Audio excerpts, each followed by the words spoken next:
Buena gente, arrancamos con la clase 4 de visión artificial. Hoy vamos a ver el tema de iluminación. La mejor bibliografía que puedo encontrar es en realidad esta guía que es de este autor, que en realidad es un representante de ventas de una empresa que fabrica iluminación. Por ahí está un poco viejo, pero después le puedo pasar el link de la empresa de donde salió esta guía como para que puedan ir a buscar información más actualizada, pero esto es lo mejor que pude conseguir porque el tema de iluminación en sí es algo muy práctico, digamos, no está mucho descrito en los libros, es más una cuestión de hardware y de práctica. Bien, arranquemos. Lo que yo quiero que se lleven básicamente de esta guía tiene que ver más que nada con este punto de acá. Que los 4 pilares para la iluminación son, por un lado, la geometría, la estructura o patrón de la luz, el color, o lo que vendría a ser la longitud de onda, y la aplicación de filtros, ¿sí? Primero empecemos por definir lo que vendría a ser un criterio para lo que es una buena iluminación, ¿sí? Esta sería la definición de buena iluminación. ¿Sí? Acá están los 3 criterios. Primero que nada, maximizar el contraste en aquellas características de la imagen que nos interesen. Segundo, minimizar el contraste en todo lo demás. Y tercero, que sea de alguna manera robusta. O sea, ¿qué quieren decir estas cosas? ¿Se acuerdan de las clases anteriores donde ya hablamos de lo que es el contraste? ¿Sí? Entonces, maximizar el contraste en el objeto de interés quiere decir que la mayor parte de la información visual captada en la imagen esté desparramada y esté abarcando, ¿sí?, las intensidades de gris o los colores donde está representado el objeto. Después, minimizar el contraste en todo lo demás, o sea, lo que está de fondo del objeto. Queremos que haya poca información asociada a eso, entonces le vamos a asociar un rango más chico en lo posible de colores. Y finalmente, que sea robusta.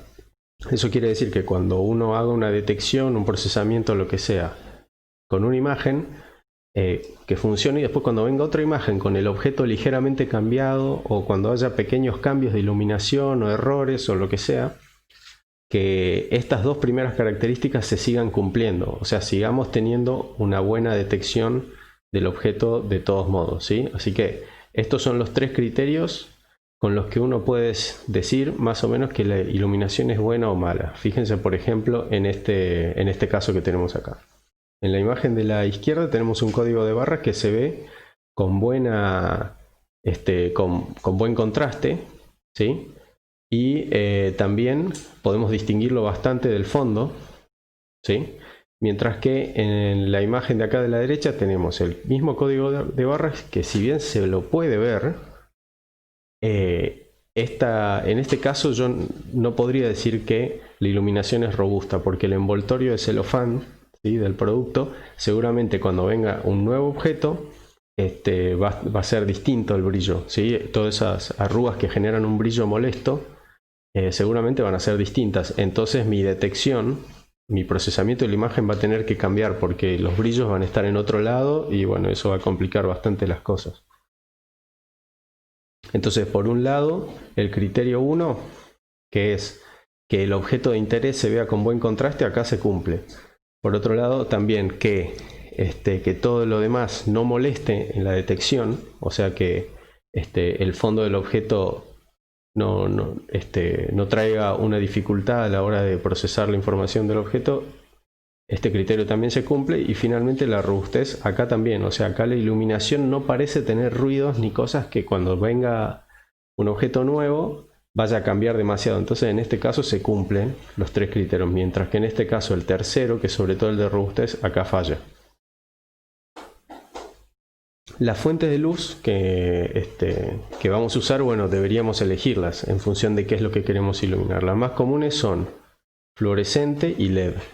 ¿Sí? También hay otras, pero bueno, ya elegirlas depende mucho de la aplicación. Vamos a hablar más que nada de estas 2, pero en todo caso están esas. Bueno, claramente uno elige el tipo de iluminación, la fuente de luz, en función de qué es lo que quiere hacer. Entonces, la funcionalidad que uno puede tener, que uno puede buscar, sea, por ejemplo, luz estroboscópica, o sea que luces que se prenden y se apagan muy rápido para sincronizar el destello de luz con la toma de imagen o con algo que esté ocurriendo, ¿sí?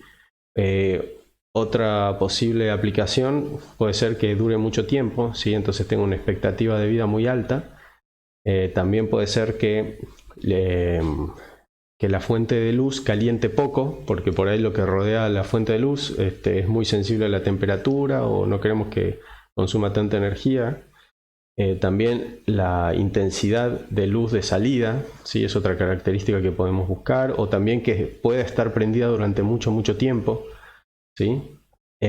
También que pueda servir para abarcar áreas muy grandes, ¿sí? Entonces son todas funcionalidades distintas que uno puede tratar, que por ahí, dependiendo de la aplicación, uno les va a dar más prioridades a unas que a otras. Fíjense que la LED, la iluminación tipo LED es bastante buena en muchas, ¿sí? Entonces, en los últimos años la iluminación tipo LED básicamente empezó a abarcar todo, y hoy en día, ¿por qué necesitarías hacer algo que no sea tipo LED?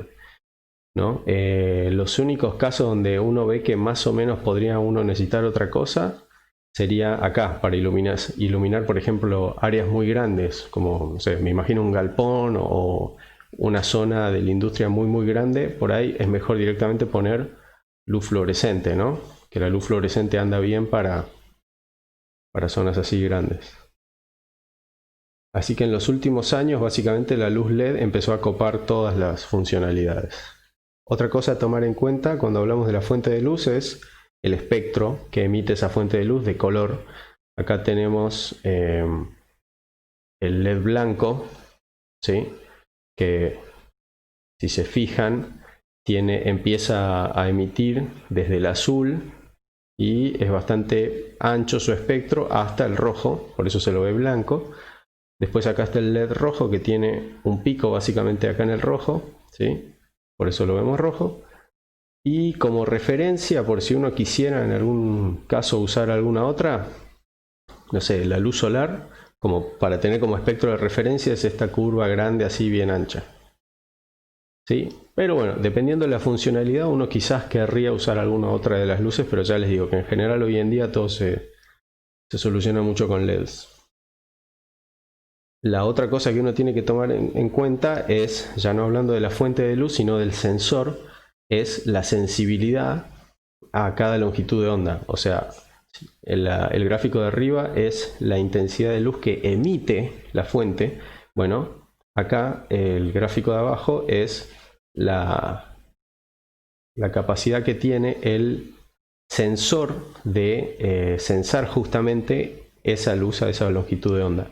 Entonces, acá se le llama eficiencia cuántica, quantum efficiency, ¿sí? Acá está en una escala.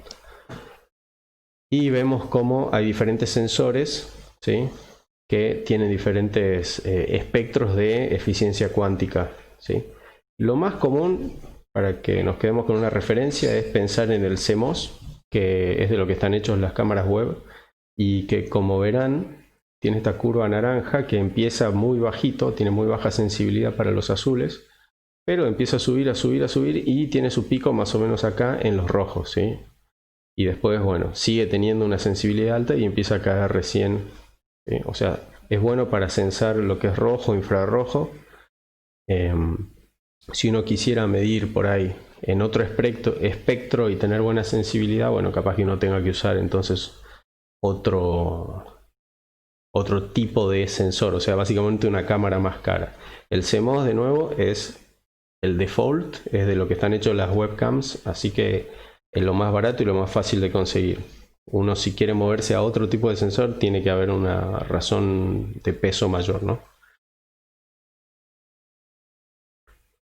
Bueno, los cuatro pilares de la iluminación son, entonces ya veníamos discutiendo estos conceptos, pero los remarcamos de nuevo: el tema de la geometría, que quiere decir la relación espacial tridimensional entre la muestra la iluminación y la cámara, que son los tres elementos que venimos mencionando siempre. O sea, yo tengo una fuente de luz acá, por ejemplo.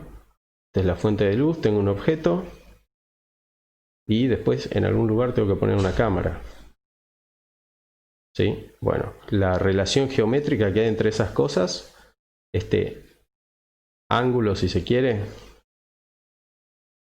también el ángulo con respecto a la superficie y esas cosas representan el pilar relacionado con la geometría. ¿Sí? Después viene estructura o patrón, la forma en que la luz se proyecta sobre la muestra. En general nosotros pensamos siempre en una luz homogénea, ¿sí? Que trata de iluminar todo más o menos igual, pero esa luz puede estar estructurada. Podemos poner, por ejemplo, un láser de línea para tratar de remarcar algunas características. También el otro pilar tiene que ver con el color, que es bastante importante porque me puede servir para destacar características del objeto por las características de su superficie, o sea, por el color de la superficie. Y finalmente el pilar que tiene que ver con el filtrado, ¿sí? Para cuando no hay mucho presupuesto, digamos, para aplicaciones de bajo presupuesto, los tres primeros son los que más pesan, a los que más tiempo le dedica, porque en general uno no tiene acceso a filtros.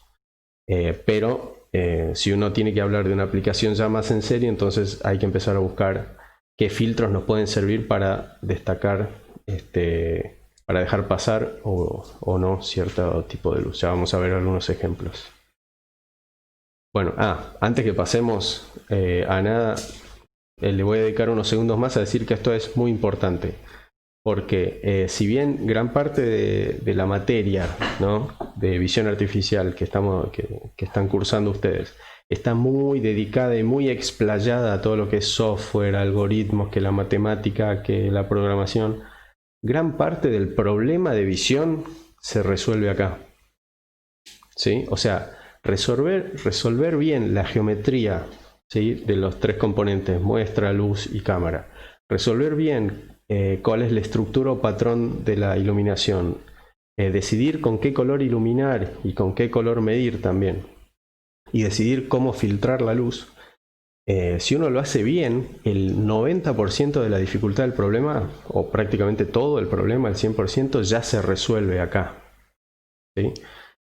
Hacer bien esto implica que después el software y el algoritmo, qué sé yo, es prácticamente trivial. Ya vamos a ver algunos ejemplos, pero de nuevo, repito, si bien le vamos a dedicar mucho tiempo en el cuatrimestre a hablar de toda la matemática y qué sé yo, en general la mayor parte del esfuerzo que uno tiene que poner a la hora de ir a la práctica y diseñar un sistema de visión está en esto. ¿Sí? Bien, un ejemplo. Tenemos una lata con forma cilíndrica y queremos leer la inscripción que se le hizo a la hora de fabricarla. Es tipo un control de calidad. Tenemos la cámara que está mirando directo, ¿sí?, hacia la lata. El eje de la cámara es perpendicular al eje de la lata. Y tenemos este anillo que es la iluminación. Este anillo tiene LEDs en la parte de abajo que iluminan al objeto. Entonces tenemos un montón de LEDs. Voy a hacer como si fuera un corte sección. Tenemos LEDs acá. La cámara estaría por acá. Es la cámara.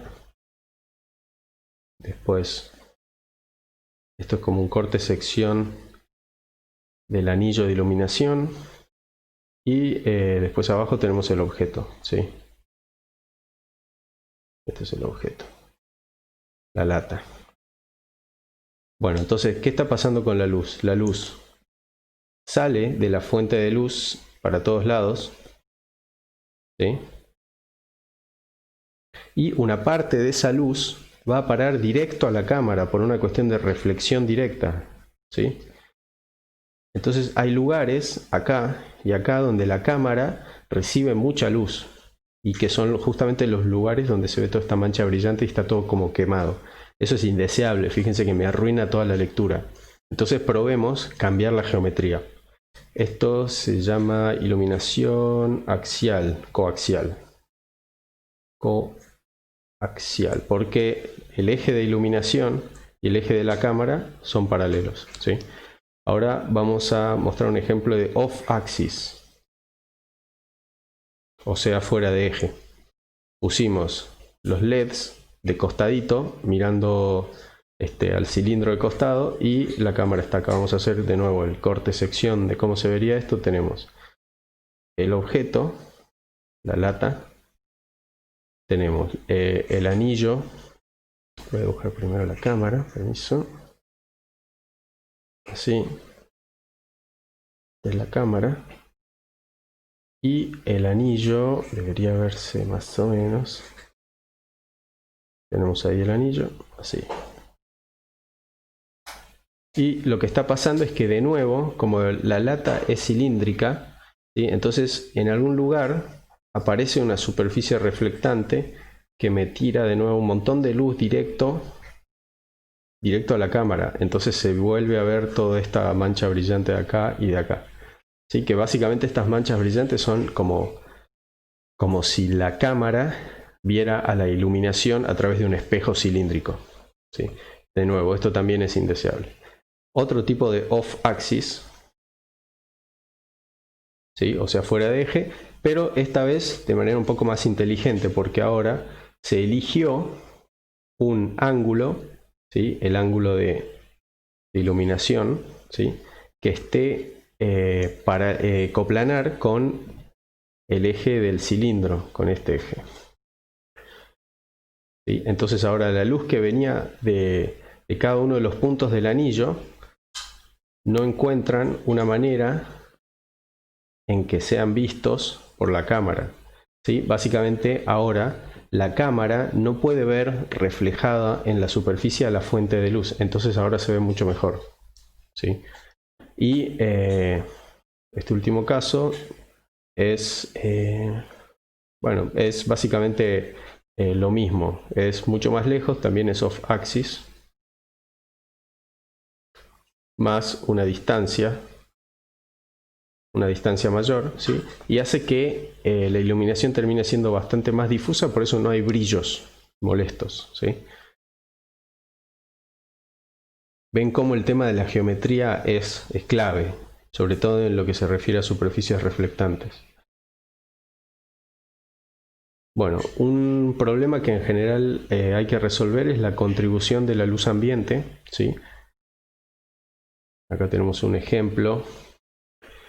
Estas dos tuerquitas están siendo iluminadas, primero que nada, con un anillo de luz ultravioleta y después con luz ambiente, ¿sí? O sea, están las dos tuerquitas, imagínense, puestas sobre una cama. Tenemos una tuerca acá y la otra acá. Y están siendo... No dicen qué dirección. UV ringlet. Ah, debe ser de arriba. Bueno, ok. Hay luz, fuente de luz acá, que es ultravioleta, tipo anillo, ¿no? Y tenemos la cámara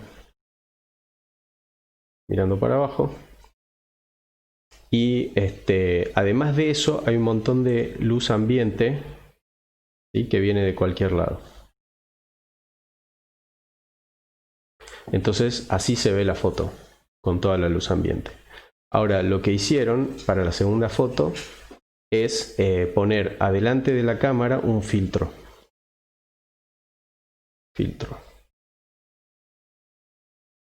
Lo que se buscaba como objetivo de esto es detectar el anillito de nylon que tiene que estar presente en la tuerca. Fíjense como en esta tuerquita no hay anillo de nylon.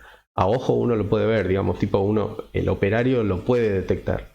Pero para la cámara la diferencia es muy sutil. Entonces queremos algo como lo que se ve acá a la derecha. Esta imagen, la de la derecha, es perfecta, es buenísima. Podemos ver con mucho contraste si está o no está presente el anillo de nylon. Entonces el punto es que tenemos la iluminación deseada, ¿sí? La luz deseada, en este caso era ultravioleta. Y después la luz indeseada, la luz ambiente, era aproximadamente roja. Entonces la solución fue poner un filtro que bloquee que bloquee el rojo. O sea, así, adelante de la cámara, toda la luz que correspondería al color o a la longitud de onda de la luz ambiente, que acá lo dibujé como flechitas rojas, esa no puede entrar al sensor, mientras que la que sí entraba es la que correspondía a la iluminación controlada que uno puso, a la iluminación tipo anillo. Bueno, en términos generales, ¿cómo interactúa la luz con el objeto? Primero que nada puede haber, sí, cuando la luz incide sobre el objeto, lo primero que puede pasar es que es absorbida. O sea, parte de la luz solo se disipa en calor adentro del material. Otra parte es transmitida hacia adentro del material. La otra parte es reflejada, que son los casos que ya estuvimos viendo y que es muchas veces lo que queremos detectar, ¿no? Nosotros metemos una iluminación y queremos ver la parte reflejada. Y finalmente, un último caso es el tema de la emisión de luz, que algunos materiales reciben luz y por algo químico que ocurre dentro del material, el material mismo es capaz de emitir luz, ¿sí? Es un caso más raro, pero bueno, existe también. Y bueno, la regla de la reflexión es que se conserva el ángulo de incidencia es igual al ángulo de reflexión, ¿sí? Entonces eso hay que tomar en cuenta a la hora de iluminar superficies metalizadas o que tienen una alta reflectancia, ¿sí? Que son poco difusas, que no difunden. Entonces acá tenemos la parte de atrás de una lata de gaseosa, a la izquierda iluminada con un anillo de campo brillante, ya vamos a ver lo que es, que tiene poco contraste y la iluminación es despareja. A la derecha se lo iluminó con luz difusa y ahora lo que vendría a ser el fondo alrededor de la inscripción es más homogéneo y entonces permite leer el código. Acá un caso de una matriz 2D hecho tipo en perforaciones en el material. Lo que se pretende detectar son los agujeritos que codifican información y queremos leerlos. Bueno, lo que vemos acá a la izquierda está iluminado con iluminación de campo brillante tradicional, ahora vamos a ver exactamente qué es.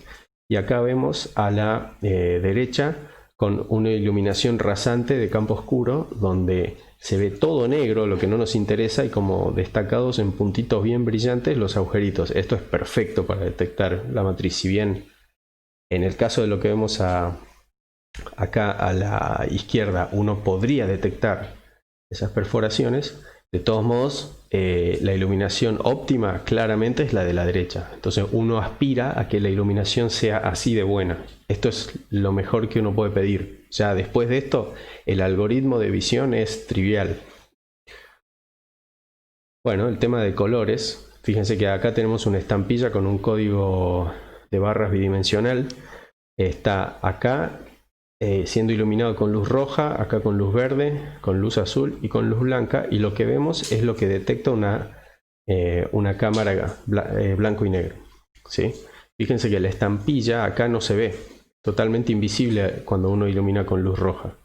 Cuando uno ilumina con luz verde se lo ve relativamente bien contrastada, y con luz azul y blanca no tanto. O sea, para ver la estampilla claramente hay que iluminar con este caso, con luz verde, que es la que mejor resalta el código QR 2D.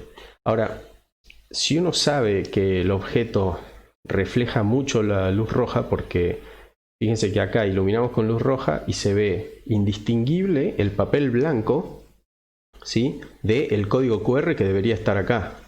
Si los dos reflejan la misma cantidad de luz, que es lo mismo que si fuera el blanco, entonces claramente lo que está pasando es que esta estampa es roja, ¿no? Es la conclusión lógica de todo esto. Otro ejemplo de analizar la parte de colores, imagínense esta escena, ¿no? Acá iluminación blanca con una cámara de color para que sepamos qué es lo que estamos mirando. Vamos a ver qué son las demás fotos. La parte B es luz blanca y cámara black and white, ¿sí? O sea, básicamente esto es ver todo en escala de grises. Luz blanca. Luz blanca. Ahora, C, luz roja. Esto es luz roja. Fíjense qué pasa con la luz roja. Los caramelos rojo y el amarillo se ven casi blancos, mientras que los otros dos se ven bastante oscuros. ¿Por qué? Porque obviamente el rojo refleja mucho la luz roja, entonces se lo ve con máxima intensidad, y el amarillo tiene una componente muy grande de rojo también, además de otro color. Entonces el amarillo también refleja tanto rojo casi como el rojo en sí mismo. Entonces por eso estos dos se ven bien blancos. Caso de luz red and green. Esto es rojo más verde. O sea, estamos mezclando las dos luces, ¿sí? No es un caso tan interesante, pasemos al otro. Green light, o sea, acá solo verde. Claramente ahora el caramelo, que es rojo, se lo ve prácticamente negro. Y los otros tres caramelos se los ve de la misma intensidad. Evidentemente estos tres colores tienen la misma componente de verde, ¿sí? O sea, este es verde puro, ¿sí? Pero los otros tienen la misma componente de verde. O sea, este amarillo y este celeste tienen tanto verde como el verde puro. Solo que la diferencia es que el verde puro solo tiene verde, ¿sí? Y podemos ver en el caso de iluminar con rojo más verde, que el que más se enciende es el amarillo. Ahora el último caso, luz azul. No hay mucho para decir, claramente este es el más brillante y los demás están muy oscurecidos porque este caramelo es el que tiene componente azul, mientras que los otros tres no tienen nada. Bueno, este es un caso particular iluminando con luz ultravioleta algunas partes, ¿sí?, de los materiales de la muestra se resaltan, cuando con luz normal no. Esto ya es un ejemplo de interacción más complicado entre la muestra y la iluminación. Otro ejemplo, esto es una foto en blanco y negro, pero lo que hay en realidad tiene colores. Las letras estas más gordas están en negro, después la letra en cursiva que tenemos acá está en rojo, y lo que se hace es, acá se ilumina con luz blanca y acá se iluminó con luz infrarroja.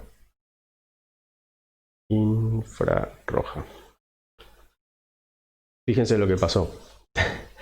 Claramente todo lo que es rojo, cuando uno lo ilumina con luz rojas, es indistinguible del blanco. Entonces está bueno para poder separar las componentes de esta muestra. Un ejemplo también de interacción un poco más complicado tiene que ver con la penetración de las ondas electromagnéticas sobre el material. Entonces a la izquierda tenemos iluminación con luz roja de 660 nanómetros y después a la derecha con 880 nanómetros de luz. Y la cuestión es que acá la luz penetra más en el material, entonces nos permite ver más a través de la plaqueta. El tema de la polarización, ¿sí? Hay cosas que se perciben cuando uno pone filtros de polarización. Este es el plástico de uno de esos packs de cerveza, y acá con luz roja normal se ve simplemente la silueta del plástico. Cuando uno usa filtros de polarización se hacen evidentes dónde está el estrés del material, ¿no?, del polímero. Acá una comparación de poner, esto es iluminación axial, estamos en coaxial ring light sin polarizadores. Acá es iluminación coaxial, ¿sí? Y se ve lo mismo que describíamos para el caso de la latita cilíndrica, el anillo de luz quemado ahí donde se da el reflejo hacia la cámara. Esto es con filtros más polarizados. Fíjense que gracias al truquito de poner filtro de polarización yo puedo disminuir todo el glare, ¿no? Ese reflejo molesto disminuye bastante, pero se sigue viendo ahí una componente del anillo ese. Y esto es cambiando de geometría. Cambio de geometría.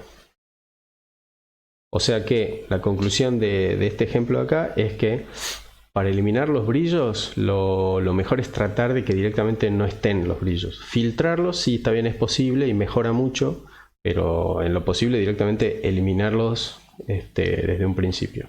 Bueno, acá otro ejemplo de cómo usar filtros polarizados. Esto es sin polarizados y acá es con polarizados. Vemos claramente que todo este reflejo molesto en la tapa del frasco no nos permite controlar a ver si está bien impresa la marca, pero acá podemos ver el dibujito mucho mejor. Bueno, repasemos el tema de técnicas de iluminación, que son algunos de los términos que usé hace un ratito. Ahora vamos a explicar qué son.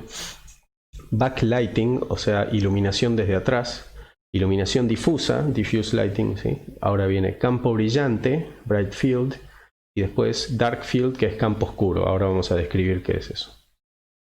Empecemos con la más fácil. Backlighting quiere decir poner la fuente de luz detrás del objeto. El objeto es opaco, no permite el paso de luz, entonces lo que uno ve es una silueta bien marcada del borde del objeto. ¿Sí? O sea, vemos algo súper brillante y después donde está el objeto vemos un negro. Perfecto.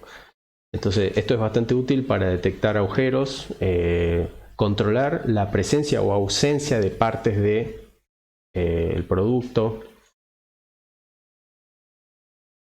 Ahora la parte de iluminación difusa.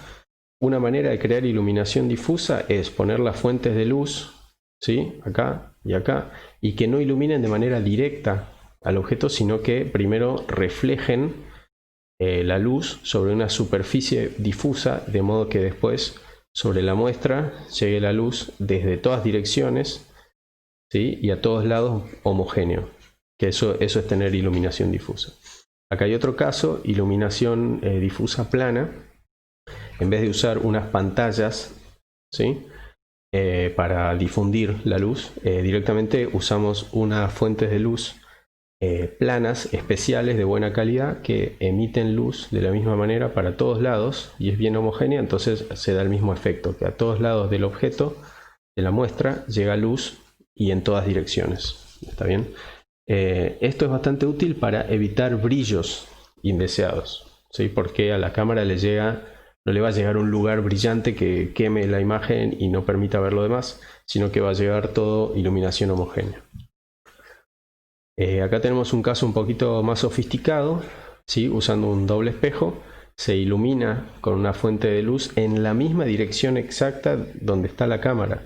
Si la muestra es totalmente plana, o sea, si no tiene este pupito, si es totalmente plana, entonces la luz vuelve. Y acá lo que vamos a ver es que la cámara va a ver todo muy brillante, ¿sí? Si la muestra es plana, este tipo de iluminación devuelve, cuando no hay ningún tipo de efecto, algo súper brillante y homogéneo, excepto que haya algún defecto, en cuyo caso, ¿sí? Si tengo esto acá, en este caso, esta parte, va a haber una parte de la luz que en vez de volver, ¿sí? Se va a ir para otro lado y no va a ir a la cámara. Entonces acá lo que estamos buscando es ver dónde no vuelve la luz hacia la cámara, y eso va a ser un defecto. Vamos a ver un ejemplo.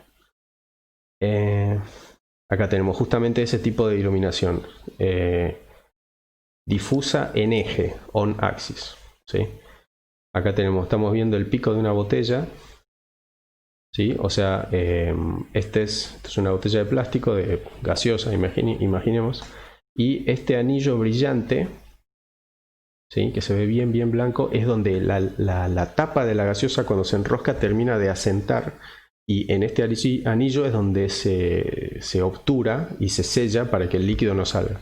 Entonces este anillo debería estar intacto, y gracias a que estamos usando iluminación en eje, toda la superficie que sea plana y que esté prolijita y pulcra nos devuelve luz. Entonces siempre que veamos algo brillante es que está todo bien. Comparemos con lo que pasa acá, ¿sí? Claramente los lugares donde el plástico tiene un defecto, en vez de ser una superficie pulida y plana donde la tapa pueda venir y asentar sentarse sobre el pico de la botella para cerrar bien, toda esta parte donde se ve oscuro es que hay un defecto, ¿no? Entonces esa rugosidad del defecto no permite que vuelva a la luz y lo vemos oscuro. Iluminación de campo parcialmente brillante o direccional, ¿sí? Esto es lo más común, ¿sí? Es lo más simple de armar, es simplemente agarrar un LED o poner cualquier fuente de luz de costado o más o menos en ángulo, iluminar la muestra y que la cámara vea la muestra en general iluminada. Y esto, digamos, este tipo de descripción es inclusive para iluminación al aire libre, por ejemplo. Bueno, lo que tiene es que es direccional, ¿sí? Entonces es una buena elección para crear contraste y para realzar algunos detalles de la topología. Ahora vamos a algo que por ahí es difícil de entender, ¿sí? Pero iluminación de campo oscuro. Iluminación de campo oscuro quiere decir que en general la cámara, cuando no haya defectos, va a ver todo negro. Entonces uno lo que hace es poner las fuentes de luz que iluminen de manera direccionada, pero con unos ángulos bastante rasantes. ¿Sí? Yo pongo estos ángulos de modo que cuando la luz toque la muestra pero no haya ningún defecto, o sea, cuando la muestra esté bien, la luz se refleje y no vaya a parar nunca la cámara, ¿sí? Entonces la pongo bien rasante a la superficie del objeto. Y recién va a reflejarse hacia la cámara, ¿sí? Cuando haya algún efecto indeseado o lo que sea que uno quiera destacar. Entonces, ahora, vamos a comparar campo brillante con campo oscuro para terminar de entender la idea, ¿sí? Fíjense este esquemita. Tenemos iluminación de campo brillante, en este caso el campo brillante se genera con una iluminación tipo anillo de LEDs, ¿sí? Que inciden sobre toda la muestra, sobre toda esta superficie. Y bueno, ¿qué es lo que ve la cámara? Y todo iluminado, o sea, toda esta superficie se la ve brillante. ¿Por qué? Y porque en todos lados la superficie, todo lo que está dentro del campo visual de la cámara, ¿sí? Ha sido iluminado por estos LEDs y la luz puede reflejarse y volver a la cámara. Acá, campo visual parecido, pero ahora la luz que sale de los LEDs está tan direccionada que se escapa, ¿sí? Hace así y se va. Excepto cuando haya algún defecto como ese de ahí, ¿sí? En vez de verse algo brillante, yo voy a ver algo totalmente oscuro, excepto donde haya algo que sí me permita que por la anomalía de la superficie me devuelva luz hacia la cámara. Entonces ahí voy a ver rayaduras o grietas.